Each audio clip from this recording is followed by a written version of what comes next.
Praise lord.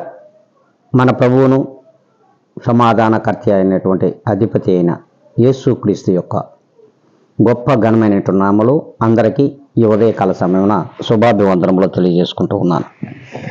ఈ దినం దేవుడు మనకిచ్చిన నూతనమైన వాగ్దానం, అది 91వ కీర్తన 3వ లేఖనం.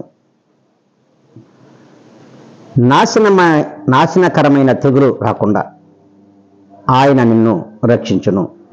దేవుడు స్పష్టంగా ఈ దినమున మన అందరితో మాట్లాడుతున్నాడు. ఈ సంవత్సర కాలం అంతయు దేవునితో నువ్వు జీవించిన ఎడల, దేవుని యొక్క నామమునకు నీవు భయపడి ప్రభువునందు భయభక్తులు కలిగిన జీవితం నీలో ఉన్న ఎడల, ఈ సంవత్సరం అంతా కూడా నీకును, నీ కుటుంబమునకును, నీ యొక్క గృహమునకును నాశనమైన తెగులు రాకుండా నిన్ను ఆయన కాపాడుతూ ఉంటాడు. మరి ఆ రీతిగా నువ్వును నీ కుటుంబం ఉందో ఒక్కసారి ఆత్మ పరిశీలన చేసుకోమని ఏదేమని అడుగుతున్నాడు దేవుని బిడ్డ.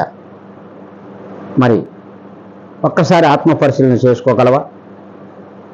నువ్వు ఆయనకు భయపడుతున్నావా? ఆయన ముందు భక్తి కలిగిన జీవితం నీలో ఉందా?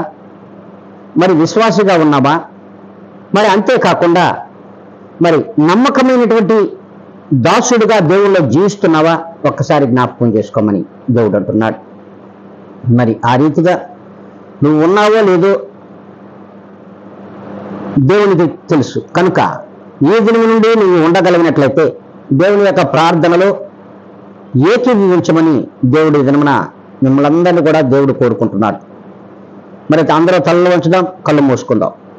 మహాగుణుడా, పరిశుద్ధాత్మ దేవుడా, పరిపూర్ణుడా, కృపాసత్య సంపూర్ణుడా, నా తండ్రి, ఈ యొక్క ఉదయకాల సమయంలో మీరు ఇచ్చిన ఈ గొప్ప వాగ్దానము వీక్షించిన ప్రతి బిడ్డలో నిశ్చయముగా జరిగించమని, అట్టి వాగ్దానమునకు లోబడి జీవించే భాగ్యాన్ని మీ బిడ్డలకు దయచేయమని యేసుక్రీస్తు యొక్క గొప్ప ఘనమైన నామములో నన్ను నేను మిక్కిలిగా తగ్గించుకునే బిడ్డలను మీ చేతులకు అప్పగించుకుంటూ అడిగి వేడుకొని ప్రార్థిస్తున్నాను మా తండ్రి. ఆమేన్.